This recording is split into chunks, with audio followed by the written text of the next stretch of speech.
Hi everyone, Justin here, Voices for Voices. Thank you so much for joining us. If you're watching and listening here in the United States or across the world, thank you very much. If you can do us a huge favor that is free to do, doesn't cost you anything, give us a thumbs up, follow, subscribe, like, share, reshare, repost, and even reaching out to 25, 50, 100 contacts in your phone, in your device, and let them know and share the Voices for Voices podcast with them. They won't uh, be upset that you shared it with them because they're going to love it just like you love it. And welcome. If this is your very first Voices for Voices podcast episode, and welcome back to uh, all past viewers and listeners of the Voices for Voices podcast. We're so incredibly grateful to have you with us. Without you, there is no show, there is no podcast, there's nothing. So thank you very much for all that. I want to invite everybody to check out the description because that has a ton of information, not just, the description of each show and the like the chapter markers, like the table of contents in a book, let you know where you can find certain parts of our conversations. And you can also find the link to our merch shop. So if you didn't know the Voices for Voices had a merch shop, well now you do. And you gotta head to that description below and you can also purchase the two books behind my shoulder uh as well. It's a blessing to be able to have the opportunity to put this content together for you.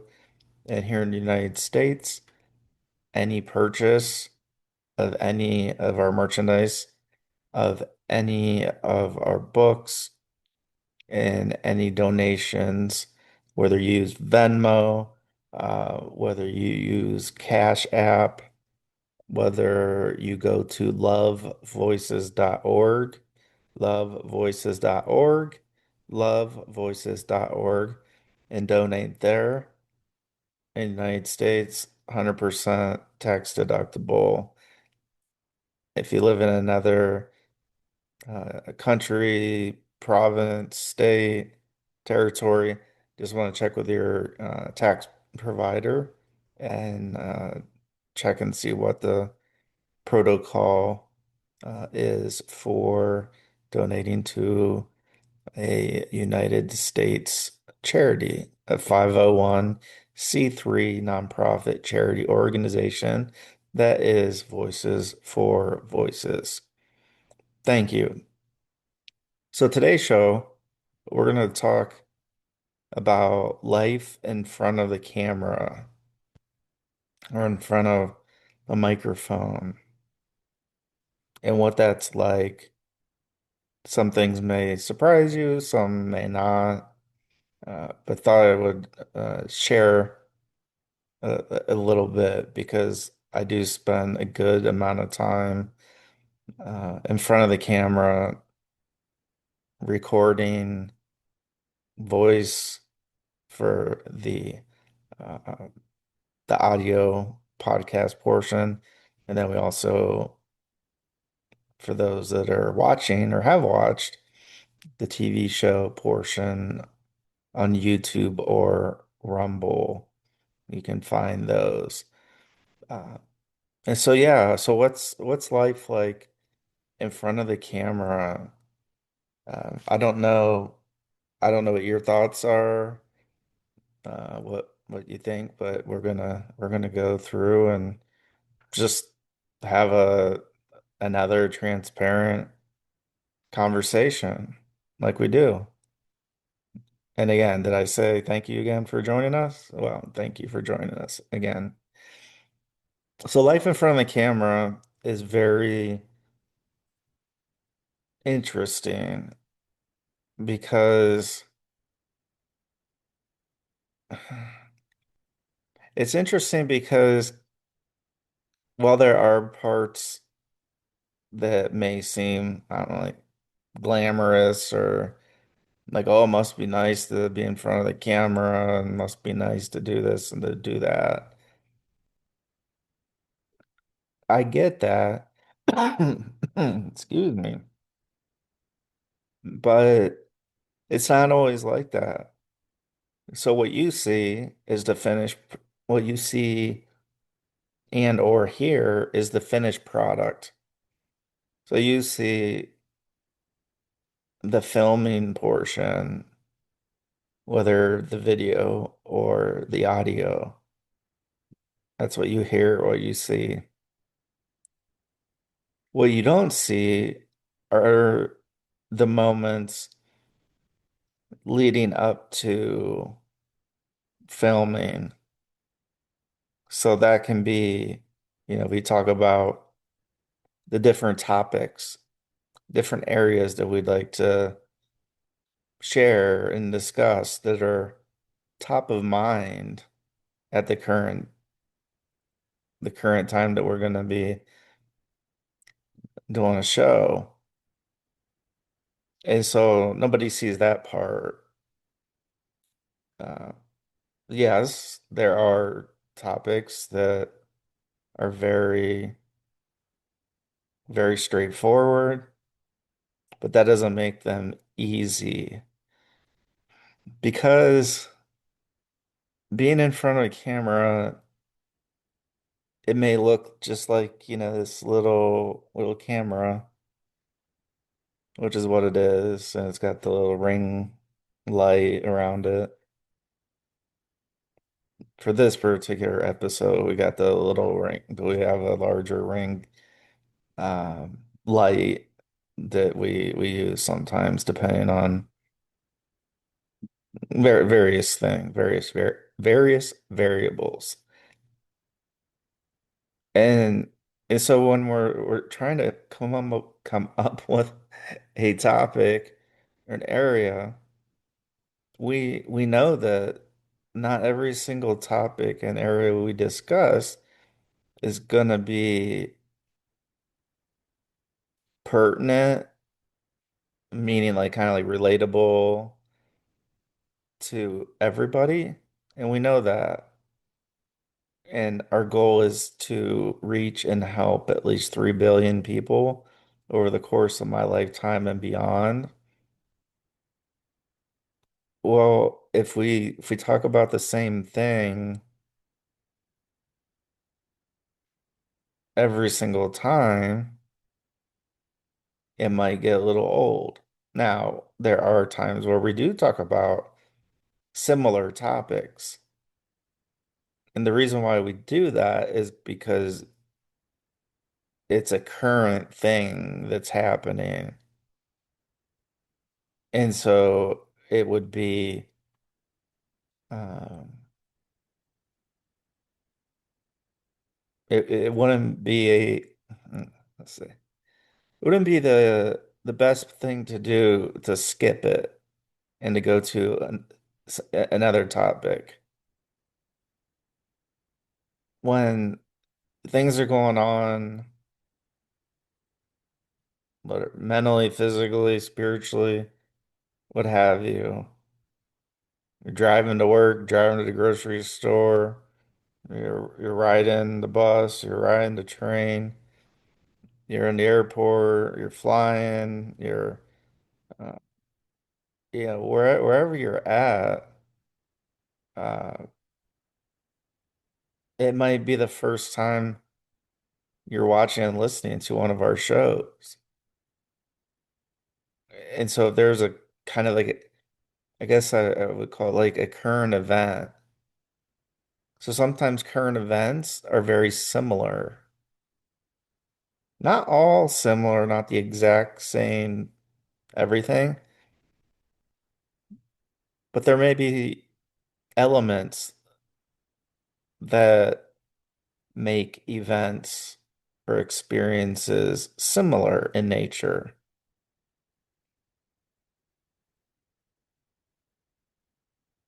And everybody listens, watches, interprets, reads, the transcript. Everybody's like definition in a way could be a little bit different. And so when we cover different areas, or when we cover similar areas, that's what we try to do is speak from a little bit of a different angle. I mean, there's so many elements, so many parts of mental health that, yeah, there's going to be some duplication at times. But again, anybody, everybody has mental health, no matter what. No matter what somebody tells you, no matter what you think, no matter what you read in a book, everybody has mental health. Okay, so there's going to be times where a similar feeling, like taking a shower, doing the hygiene things, brushing teeth. There's going to be times where those are going to be more difficult than others. And there's going to be times where we're going to celebrate that we were able to do that and do those things. So those things are a little bit similar, but they might be a little bit different as well. And so getting in front of the camera or microphone can can really sap energy because it's in our mind, right? So we have an idea called the letter A, and we know and we've researched and we have a real good idea how we want to proceed and leave some room for uh, some experiences that tie into it.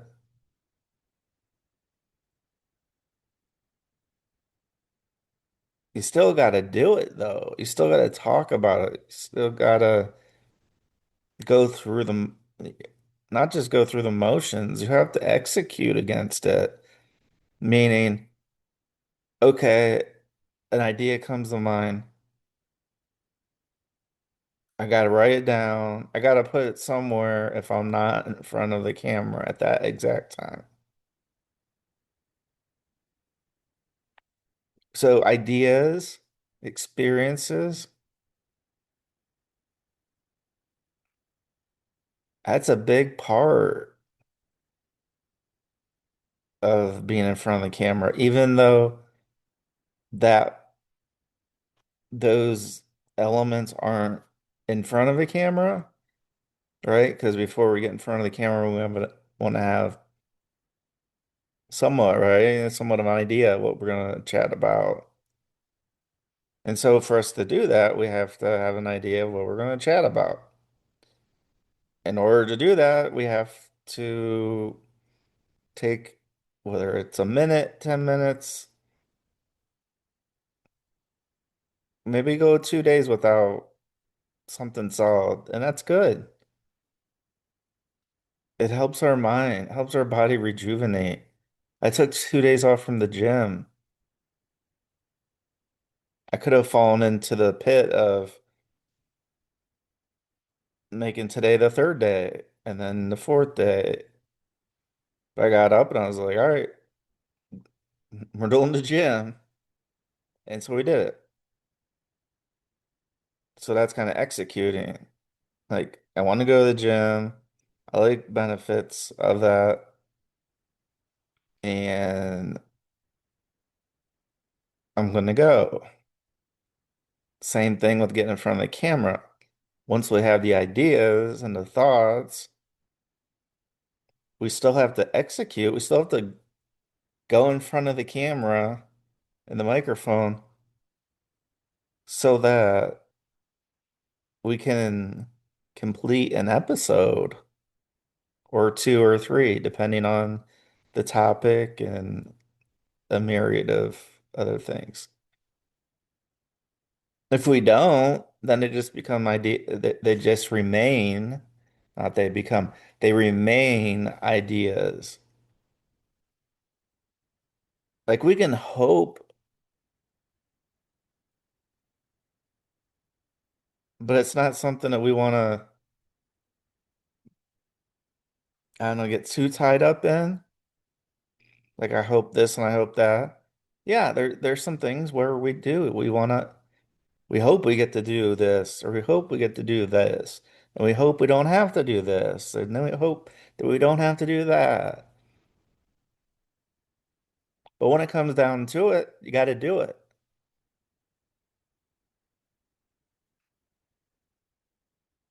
So getting in front of the camera, you have to have something to talk about, right? I mean, that goes without saying. So what's prepared me, I guess, a little bit for this? So I teach at a local university. So over the course of my teaching career, I've taught undergrad, graduate, online, in person. I've created courses um, to over 1,000 students. And this is coming from like a smaller university, I would say. So 1,000 students over the amount of time that I've been teaching is a lot. So there's a lot of individuals that I've had the uh, the luxury of being able to share some of my knowledge that I have. Again, nobody's perfect, so I just share my knowledge and part of it can stick and some parts don't. So standing up or being in front of the camera on an online course, I've had a lot of experience doing that. Like hours and hours and hours and hours and hours and hours of doing that. Yeah, right before I went in and had my mental health, uh, not saying I meant on a hit rock bottom mental health wise. Uh, I was still teaching, but I was having panic attacks. I was having all kinds. Like in my mind, I was like, this is what I want to do. I would like to teach. I would like to have this opportunity. And then it got to the point where I just that was becoming a little bit too much for where I was at. And it wasn't a lot, but it was just too much at that time.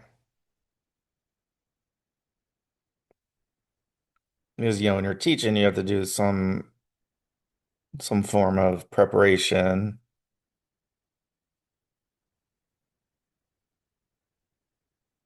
I spoke in front of groups, big and small,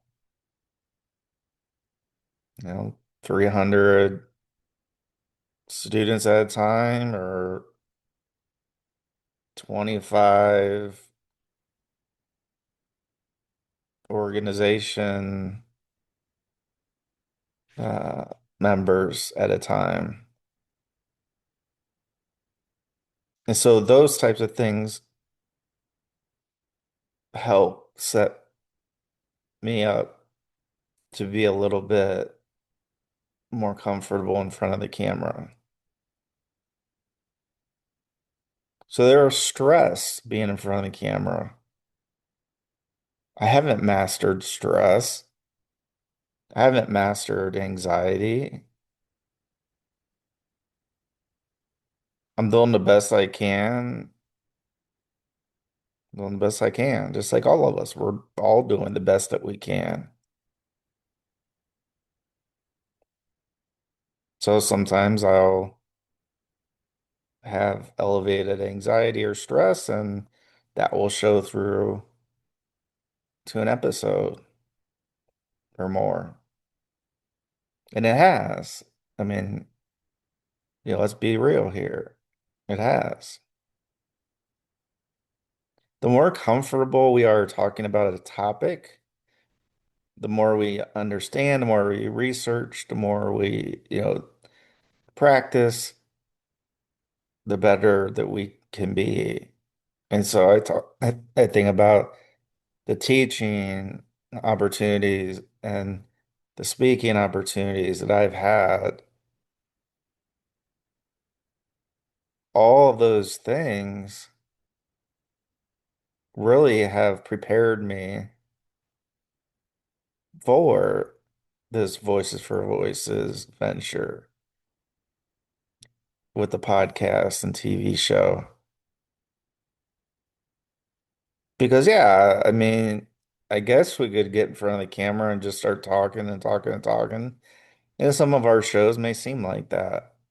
That just means I have elevated stress and anxiety, um, and so we have a lot of episodes. 553. I think this is going to be 554. So there's a lot of episodes, a lot of topics, a lot of guests, a lot of solo episodes.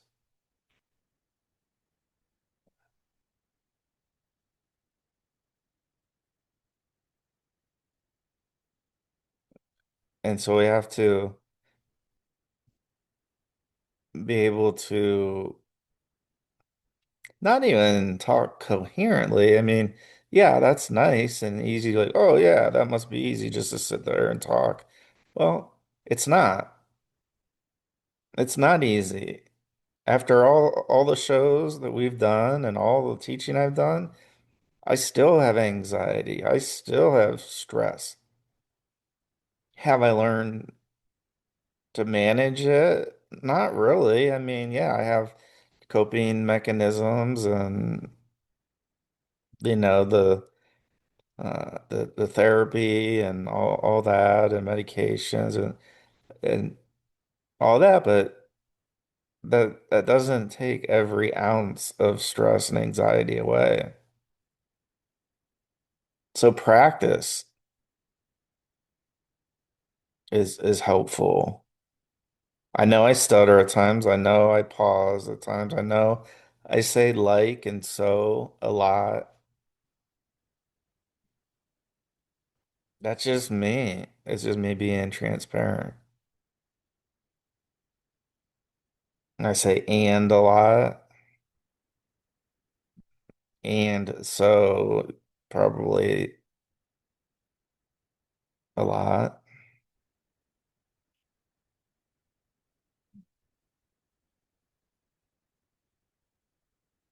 And so again, what you see and what you hear,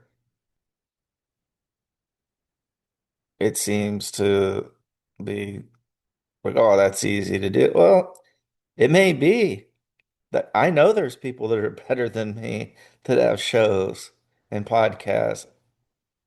Sure, I'm not the best. I'm doing my best. I'm doing the best for me, the best that I can do. But there's so many other great, fantastic podcasts and shows out there that helps me in front of the camera of just to understand Justin, you just have to be yourself. You say like, oh, that's easy to say. Well, it is easy to say, but there's gonna be times where I'm looking away, I'm looking down, I'm looking this, that. There's times I'm gonna have kind of like what the best I can do for a beard. Um, some facial hair, sometimes not. Sometimes my hair is gonna be longer, and sometimes not. Sometimes I'm gonna have a hat on, sometimes I'm not. Sometimes I'm gonna have a branded shirt that says Voices for Voices, or sometimes not. All of those are elements you gotta think about. It's easy to go, well, yeah, you just do this. Well, once you do it, it becomes a little easier, but it just takes me a few extra minutes of going, okay, are we doing a show today? In my mind, this is how it kind of goes. Am I doing a show today? I think so. Okay. So I got to make sure I have the branded or the unbranded uh shirt, hat, no hat, uh ready and available, that it's not somewhere where I won't be able to find it. So that's another part about being in front of the camera. It looks like, well, yeah, that makes sense. Why wouldn't you have a Voices for Voices hat or a Voices for Voices shirt uh, on while you're doing your show? Well, yeah, it does make a lot of sense, but you still gotta have it. You still gotta find it. Just like my socks. I think everybody has the socks ordeal at times where you can find one, but you can't find the other one. It's like the washer or dryer's like eating it or something. I mean, it hasn't eaten it, but it's like, where did the other sock go? I had two, and both went in, and so it's the same thing. So I'm looking for a shirt for the show. Is it washed? Is it ready? Can I find my hat? Am I gonna not wear my hat? The little things, but they make a big difference to the viewer and the listener.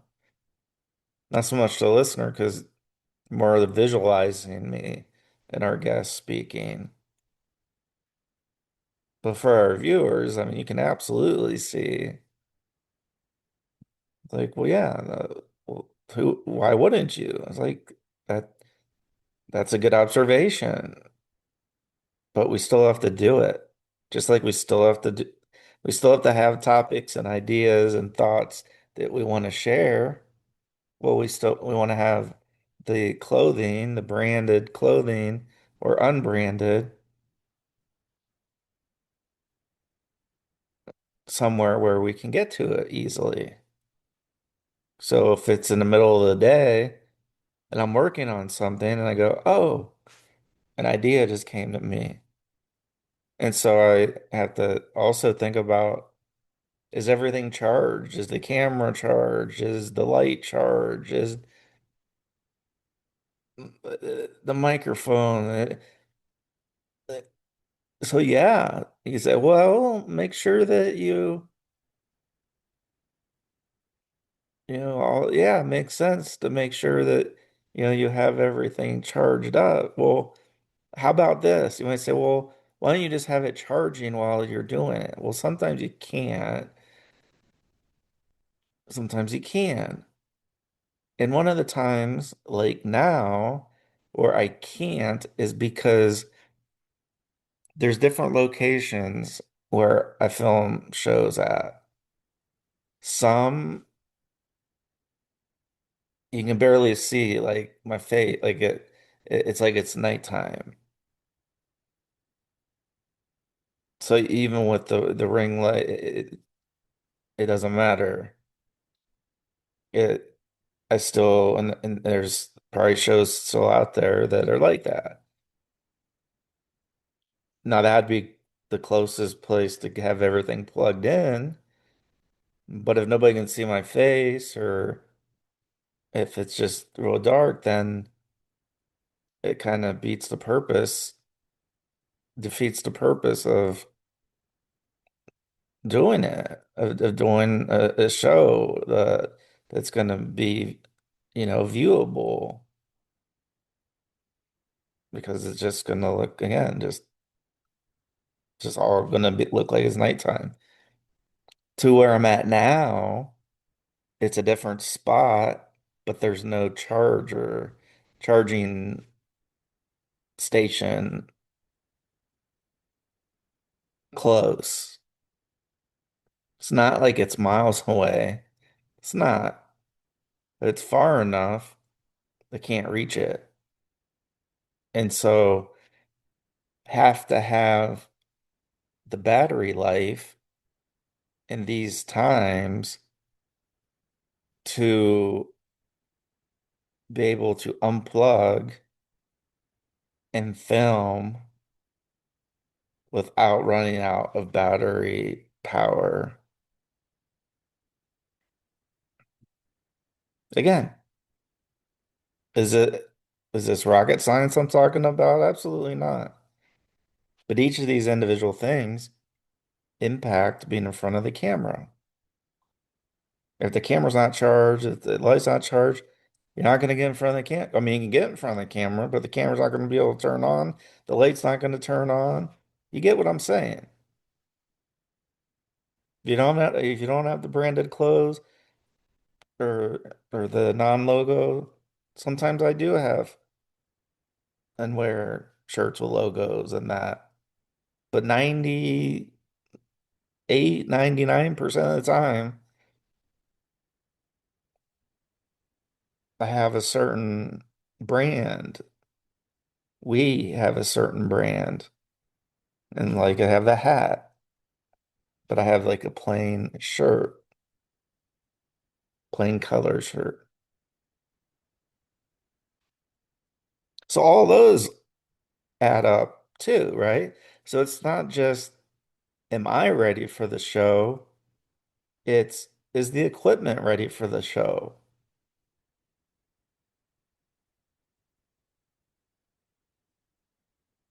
So we can want to do a show, we could be ready, but if everything's not, if the filming equipment is not charged and I'm at a location that it's going to make me look like it's nighttime, I got to find a spot, another setting where it doesn't look like that. So it's like this, where it's much better. Doesn't mean I'm not saying I'm good looking. I'm just saying you can at least see if you're watching, you can at least see a person speaking. My head nods. Sometimes I'll do the neck stretches and but that's just me, and that's where the transparency comes through. Like I don't have to be so, and I'm not so polished. I want to be like we are. When we first started the show, we had this whole monologue kind of part, like an intro, and it would take 5 or 6 minutes or more to go through it. And when you're shooting for like 30 minutes exactly or around there, or 60 minutes around there, it's mostly if you're, you know, if you're shooting for the 30-minute episodes, you got to be darn, that takes you, right? So 30 minus 5 or 6, that's 24 minutes for a show. And I know I'm way over that, right, for this show, but this gives us flexibility that we can have a show that's 20 minutes. We can have a show that's 50 or 35 or 40. But that's because we're so transparent. Sometimes we have to, if we have a guest and um, sometimes their availability is only specific timing. And so that's another thing to get in front of the camera. So, okay, I got the branded clothes, the hat, the deal, all the equipment's charged, ready to roll. Find that spot where it doesn't look like it's dark, it's nighttime where I'm at. If I'm talking to a guest and they literally only have a certain amount of time, well, I got to make sure that you, our viewers, our listeners, wherever you may be, are able to have a good sense of who the guest is, what they do, and the topics. And sometimes that's easy to do. If somebody talks fast, sometimes that's difficult to do. Or it's like, darn it, I just wish I had like 5 more minutes or 3 more minutes.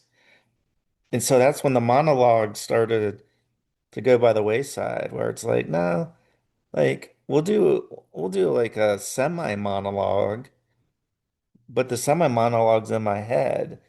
It's not written down anywhere. I mean, yeah, I could look at previous episodes, but I want to be authentic. So I just want to be like, hey, I'm here. You can see I'm the one speaking. I'm not lip syncing. No teleprompter. It's just me and the camera, the light, and you watching or listening. And so guests have the ability to affect me being in front of the camera.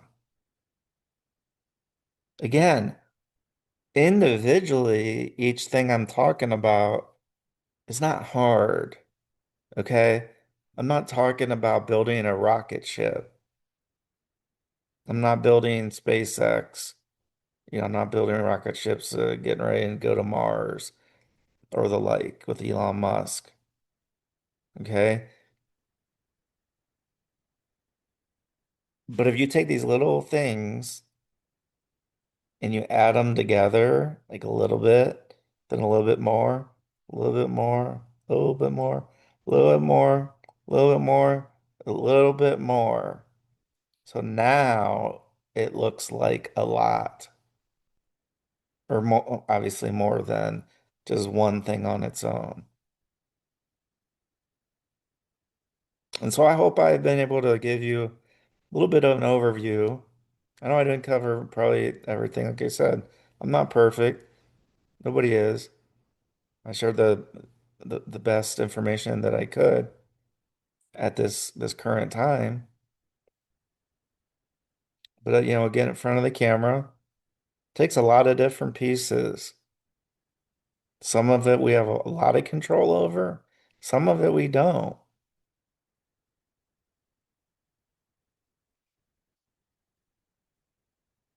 And I realize there are so many other shows that are so much better, so much more polished. They're coming with graphics and that, sometimes we'll do that. We'll do a screen share, but I'm not the best at it. I do the best I can, but I'm not the best at it. There's so many other shows out there that are able to do that. I'm just being me. Our guests are just being they're just being themselves. And that's all we want. We want transparency. We want to help people. That's what it comes down to. We want to help people build on that foundation of mental health, trauma recovery, and much, much more. So thank you for joining us on this episode of the show, of the podcast. Can't do this without you. So again, if you can give us the thumbs up, like, follow, subscribe, share, reshare, repost, pull out that phone, or if you're on your phone listening or watching, reach out to maybe 25 or 50 of your contacts and share the Voices for Voices podcast and TV show with them because we can't do this without you. We're not at episode number 554, which this episode is without you. Without you, we don't have a show. We don't have an organization. We're doing something else. It's because of you, the viewers, the listeners, here in the United States, all across the world. It's exceeding my expectations. It really is. I got the goosebumps because it really is that this camera that I look into or near is going to be able to be beamed all across the world like every other episode has. It's just so thankful to have you with us. So if you can help us out with some of those free things, follow us on social media. That was the other area. Follow us on social media, Instagram, Facebook, TikTok. We're rebuilding our TikTok that got taken down by, well, we're not going to get into that right now because we had a good show. We've had a positive show, and we will talk to you and see you very soon. Until then, let's celebrate all the voices in the world and let's be a voice, not only for us, but maybe somebody else in need that they're not able to share their voice as strongly as they wish that they could. So thank you very much. We'll see you next time. Bye bye for now.